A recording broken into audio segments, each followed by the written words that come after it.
afternoon, friends. Thank you for coming out today. I also want to have a special thanks for Darla Couch, who always helps us organize this and partners with the city, and to the mayor. It's a great month to start celebrating children. And as you know, across the country and across our state, it's National Prevent Child Abuse Month, where we're able to highlight the hopes and dreams that we have for all kids. So the pinwheel represents that carefree childhood that we want for all children. And so thanks for coming out. I sometimes feel like I'm preaching to the choir, but I think the big part is getting this information out so we can help make our community better. And we're going to kick this off. I'm going to introduce our Madison County Department of Child Services Director, Catherine Heeman. Hello. As Jama said, my name is Catherine Heeman, and I am the Local Office Director in Madison County. I am new in this title, so I wanted to introduce myself just a little bit to you all, in case we have not met yet. I'm originally from Madison County, so this is my home. I currently live in Indianapolis, but I did graduate from Frankton High School here, and my family still lives here, so I am very involved and knowledgeable about the community. I'm very excited to be here today alongside the Madison County community members to promote child abuse awareness and prevention.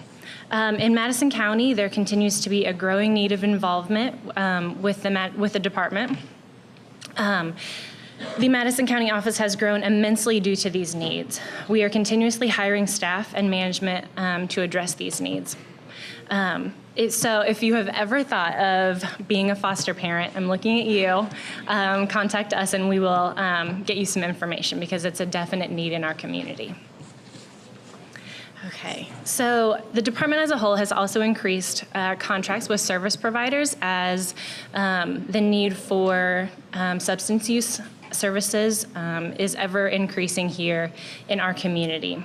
One new provider that our office is excited to partner with is Fairbanks at the Community North campus. So we're really excited to have a new substance abuse contract here very close by that's not too far away for our kids and families that we serve. So as the needs of our community grow, the need to come together within our community is paramount. So thank you all for coming and working day in and day out to serve safety and permanency of our kids in Madison County. So now I am introducing Annette Craycraft with CASA. Thank you. Thanks, Catherine. Before I get started, I have to tell you a little bit about CASA. That's why I'm here. I always say I'll be fired if I'm in front of a microphone and don't talk about CASA. But before I do that, we have a lot of individuals in the room who work with us or for us, work with service provider agencies. And I want to thank you for the work that you do. So if you work with children who are abused and neglected, will you either stand up or wave so everyone in the room can acknowledge you for all the hard work that you do each day? I see many of you out there.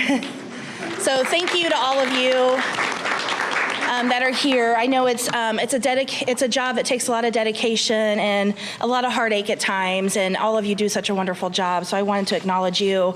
And I also wanted to acknowledge, we have a lot of, or several elected officials in the room. If you'll just wave or stand.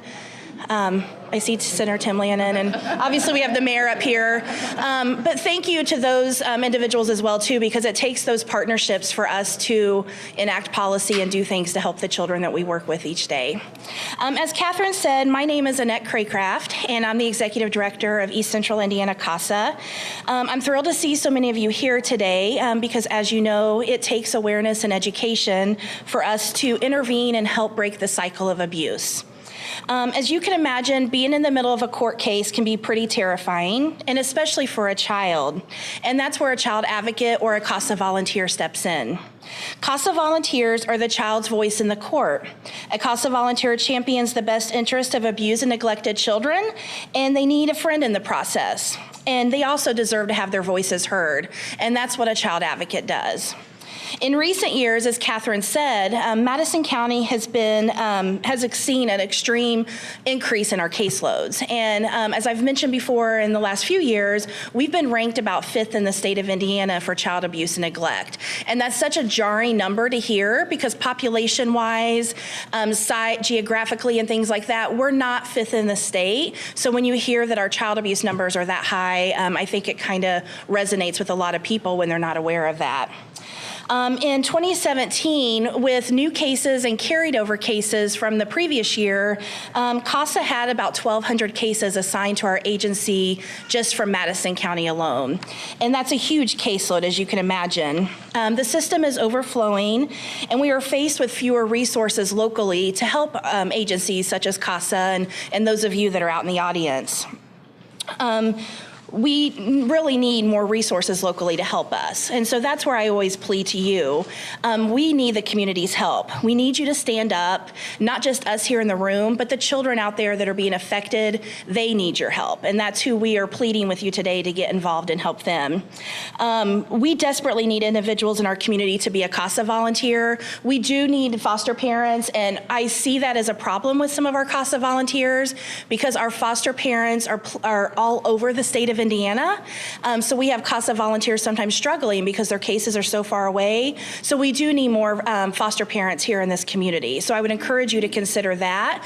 But also, if that's not something you're open to, we do need CASA volunteers here tremendously. And some of you sitting out there in the audience, I say this each year, it may be something you've been thinking about and you just haven't called us yet. But if you are, please reach out to us. But if you don't think you're a right fit, you may know somebody who would be a good fit for us. So if you're thinking about someone, please reach out to them. Give them my name, my number. We're on the internet. Have them get in touch with us. We would love to have them volunteer. We have such a tremendous need in our agency. All of us working together can help break the cycle of abuse. To wrap up real quick, I want to read a poem that one of our children in Madison County wrote. This is one of our children that are assigned to the agency and assigned to an advocate. She won a state award from the Indiana Supreme Court for this poem. We nominated her, and that was such a great honor. And we actually had her come to our event last year, and she read this poem. Her advocate is here in the room, Tracy, if you want to raise your hand. Tracy does a great job. Her courage in sharing her feelings may help you understand how children feel when they are in the child welfare system. And it may also help you see how much they need your help and support. Let me find her poem because I don't have it memorized. So it's called Finding My Family. This is from a 15-year-old female. I am not a foster kid. I'm not a kid in foster care. I'm not bad, just sad. All I've ever had was a deadbeat dad. I did nothing wrong. I stayed strong. I had no place to call home. All I really did was roam. They all want a baby, not a 12-year-old girl. They think I'm too old to fit into their world. I'm not a child, I'm just a file. To everybody, I was just a juvenile. But I kept my smile. All I felt was anger and despair, but I found a family in foster care. So that just tells you a little bit about some of the children we work with and how difficult it is and how they struggle when they are removed from their home. So thank you again for being here today, and I have the honor of introducing the Chief Deputy Prosecutor, Steve Koester. Thank you, Annette. It's hard to compete with a poem like that, but I'll see what I can do. I'm the Chief Deputy Prosecutor for the Madison County Prosecutor's Office. I've been a prosecutor my entire career once I got out of law school, so for about 22 years now. I've seen the devastation that child abuse has on our most precious resources, our children. So I want to talk just briefly about abuse and the responses that this community has to that abuse. We have some serious issues in this community. I don't think anybody would dispute that. But we have a lot to be proud of when it comes to our responses to neglect and abuse of children. As Annette was saying, population size, Madison County is the 13th most populated county in the state of Indiana. She said we're 5th in reported child abuse. We're 4th in sending sexual abusers to prison. So that's not per capita, that's sheer numbers. We are 4th in the state in sending people that abuse children to prison. So that is something to be proud of. That is a reactive approach to prevention. Unfortunately, it takes a child being abused for that to happen, but we are very adept once that does happen at our response to that. And that's a testament not only to our office, but to all of the agencies that are involved in reacting when a child has disclosed abuse. Our police departments, all of the police departments in our county and the police officers are fantastic in what they do. Kids Talk, our child advocacy center, is at the heart of what I believe is us getting much better cases and us putting people in prison.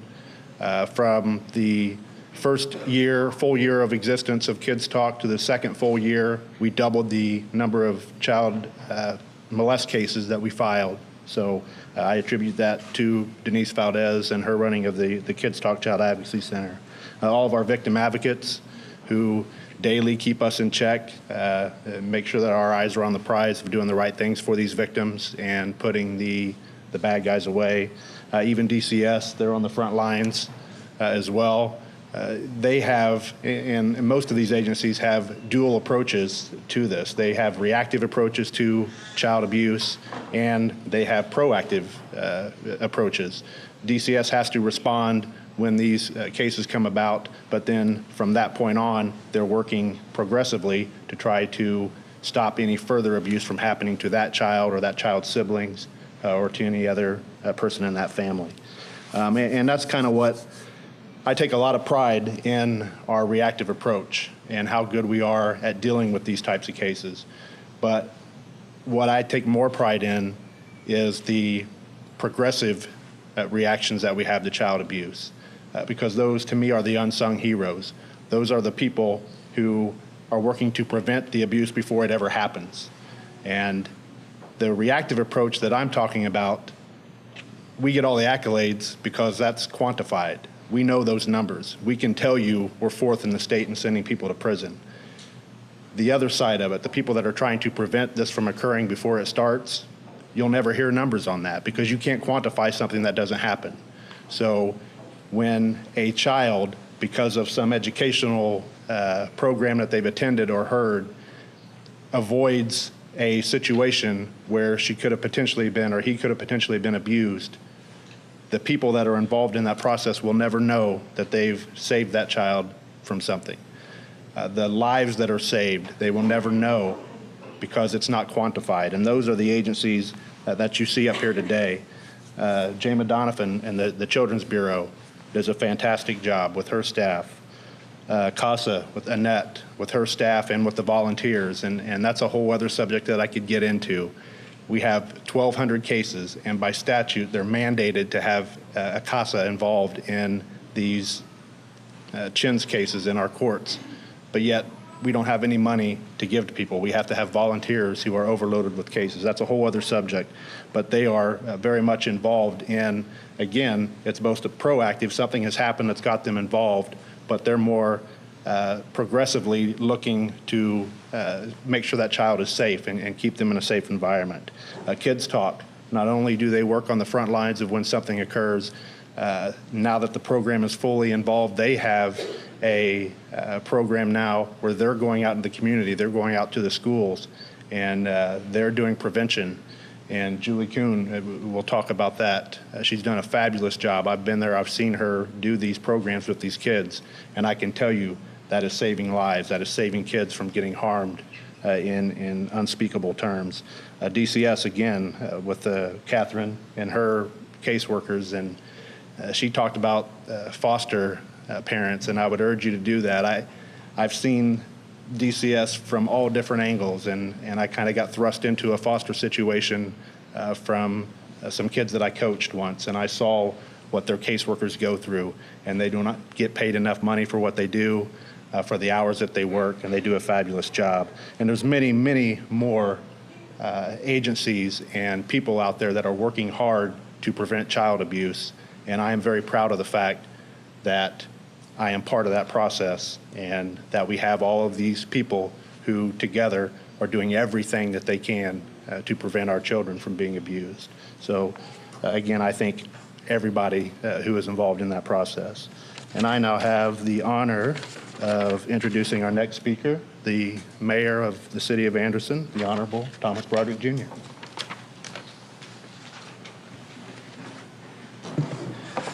Thank you, Steve. Ladies and gentlemen, it's my pleasure to be here today, and I'd like to thank each and every one of you for coming, and also thank all of you for all of the efforts that all of you put forth on the working together for the protection of the children here in our community. As a former prosecutor myself and former chief deputy prosecutor, I understand the complexities that Steve and Rodney and the rest of their staff have to work through. And I can tell you it's a tremendous effort that has to be made from their viewpoint when working with the children to be able to bring justice to those children and as Steve said, put the bad guys away. But their efforts wouldn't be possible if not for the hard work of the various law enforcement officers, the county and the city police. I see Chief Waters here today. Thank you, Chief, for what you and your department does and what the Sheriff's Department does on behalf of the folks here in Madison County, and all of you, the folks with CASA and DCS and Kids Talk, as Steve said, all these different agencies and the Children's Bureau and JAMA's efforts that she's put forth for so many years has done so much to be able to help make our community a better place. And I'm always think about, when we think about and hear these numbers, the truth of it is that in some ways our numbers are up and high because we do such a good job in reacting when we hear about these cases. And the real key, though, of course, is to do what we can in terms of prevention.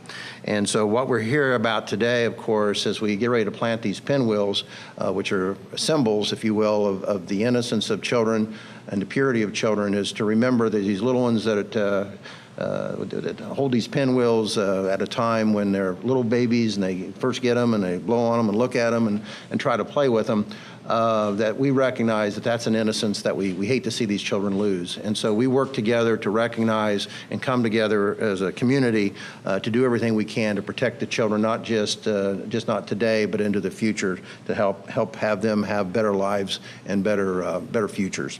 So I'm proud here today to provide a proclamation recognizing today as Child Abuse not today, but this month as Child Abuse Prevention Month. I'll just read to you the relevant parts. As individuals, neighbors, and community members, we have a responsibility to create safe, healthy, and nurturing experiences for children that help produce confident and successful adults. And the majority of child abuse cases stem from situations and conditions that are preventable in an engaged and supportive community. And child abuse and neglect can be reduced by making sure every family has the support they need and deserve to raise their children in a healthy environment. And in recognition that no one person can do everything, but that everyone can do something, and together we can create change for the better. And effective prevention programs succeed because of partnerships among agencies, schools, faith communities, civic organizations, law enforcement agencies, and business communities. And that today, the planting and displaying of a pinwheel in April will serve as a positive reminder that together we can prevent child abuse and keep children safe. And therefore, I, as Mayor of the City of Anderson, do hereby proclaim this month Child Abuse Prevention Month, and I urge all citizens to engage in activities that strengthen our families and communities to provide a positive environment for children to learn, grow, and to thrive in order that all children can have the opportunity to have a healthy childhood. Thank you again for the opportunity to be here, and it is my pleasure now to introduce a person who really doesn't need an introduction in this crowd, a person who again has put forth tremendous effort and hours over the years in raising not just awareness but funds and protecting our children with the Children's Bureau, Jama Donovan.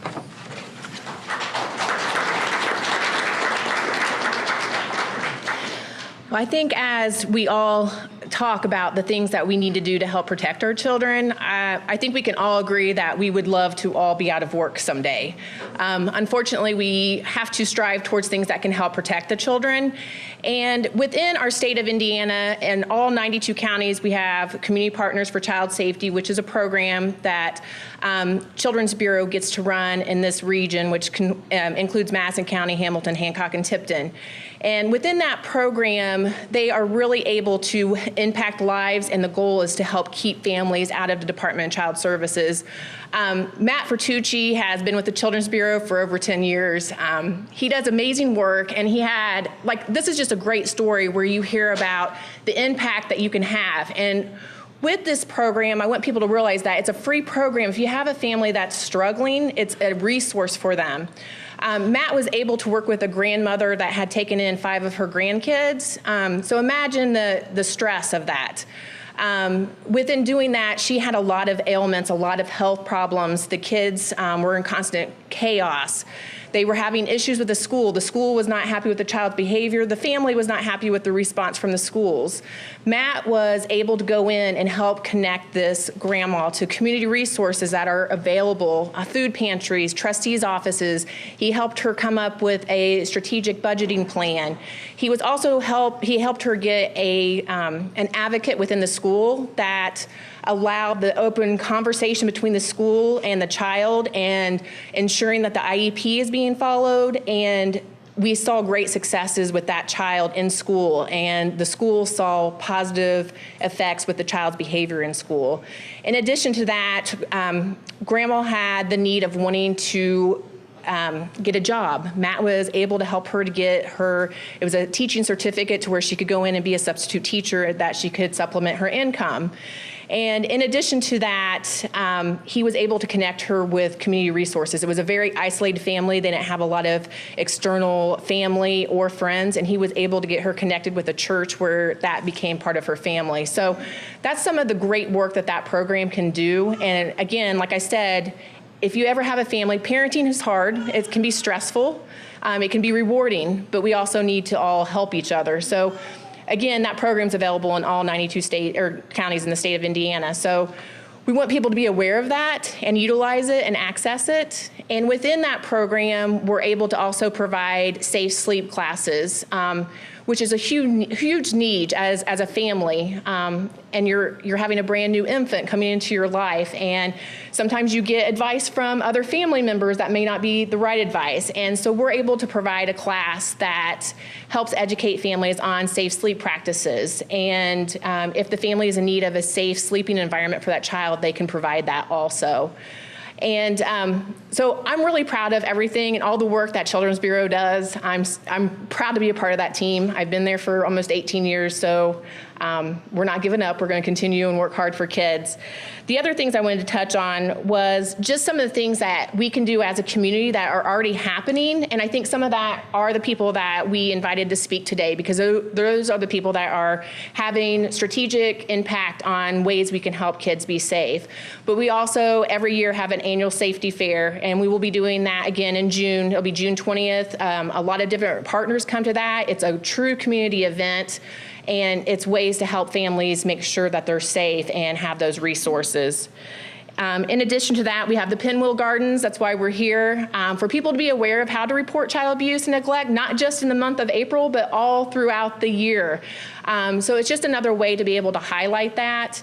And so after we're done, we'll be able to plant our big pinwheel garden here. Another way people can get involved is if you see the Kids First license plates, that program funds a lot, those license plates fund a lot of prevention programs all throughout the state of Indiana. Easy, simple way. If you don't want to become a volunteer, you don't want to become a foster parent, one easy way is to get the license plate, and that gives back to these different programs that help provide prevention for families. And then the final thing that you can do is if you have a gut feeling about a child, a family not being safe, report it. Let's not be isolated, go into our garages, not communicate with our neighbors. That's the biggest thing. Let's be a community. Let's talk together. Let's step up and protect kids. And finally, tomorrow is April 6th, and that is the statewide Wear Blue Day. So that's another way to help highlight the need for preventing abuse and protecting children in our community. So now we're going to talk about some of our additional prevention programs within our county that are available to people, and I'm going to introduce Julie Kuhn with Kids Talk.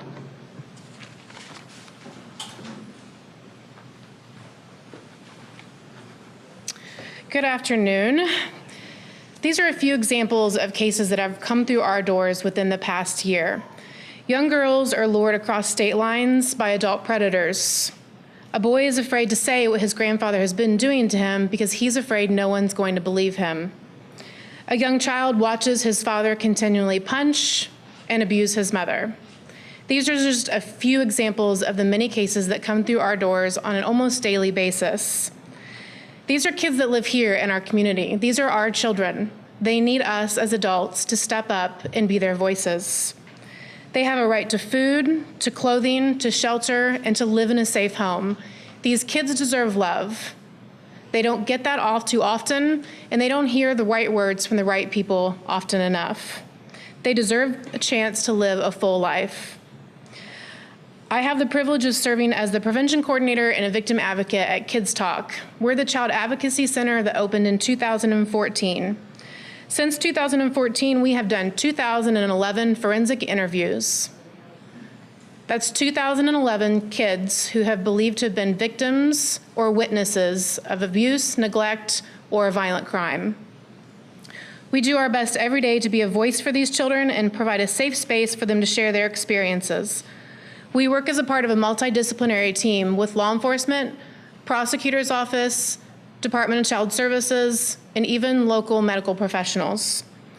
In addition to the interview with the child, the children and families are also provided with advocacy and follow-up services. My main role is to provide the prevention program to the local schools. Since 2016, we have served grades kindergarten through 12th for our prevention program. For children in grades kindergarten through 5th, we utilize the Body Boundaries program to teach students to identify and use the correct names of private body parts. We empower them to say no to inappropriate touches, and we teach them that touches are never their fault. We teach students to identify 5 trusted adults in their life that they can talk to if they've been abused or neglected. And what do they do if that adult doesn't believe them? For students in grades 6 through 12, we utilize our Staying Safe in a Digital World program. We teach students about the legal age of consent. We teach them about internet and mobile safety. We talk about the legal and personal ramifications of sexting, and we encourage students to be aware of methods used by predators on the internet. Since the prevention program began in 2016, we have given 609 presentations to students in our area. 305 reports have been made to the Department of Child Services as a direct result of the prevention program. To the young girls who disclosed sexual assault by a classmate, we believe you. To the boy who discloses physical abuse at the hands of his father, we believe you. To the young siblings locked in the basement, using a bucket for a toilet and having to steal food, we believe you. There are no perfect victims. These kids come with trauma that is often invisible to our eyes. They react in different ways and they disclose in their own time. These are little people dealing with big feelings. As adults, our only job is to say, I believe you and I'm going to help you. Now I'd like to introduce Wendy from Intersect. Thank you. My name is Wendy Cook, and I am with Intersect Incorporated. Intersect is Madison County's Substance Abuse Prevention Center. And, we are super excited and pleased to be a part of this event today. Our organization knows the issues that youth are facing today, and the work we do in drug prevention addresses some of these issues.